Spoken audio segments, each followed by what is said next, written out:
So for example, for me, there's been times where I've gotten potentially teary-eyed as a participant, and maybe even actually as a facilitator. Yeah, as a facilitator. And I think you've heard this example before.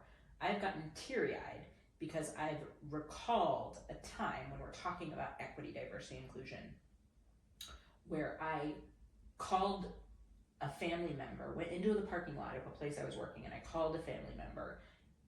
I was in tears at that moment and said, if I quit today because of how this group of mostly white women was treating me, how much could you financially support me?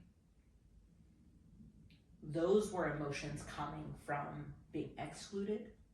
Those emotions were coming from being told I didn't belong and not knowing and not wanting to be in that space anymore and feeling broken down.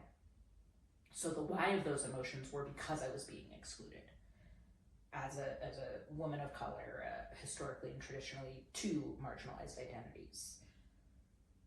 So the why was that, and the emotions were not to try to necessarily get something out of this family member, but to indicate how much this experience was impacting me.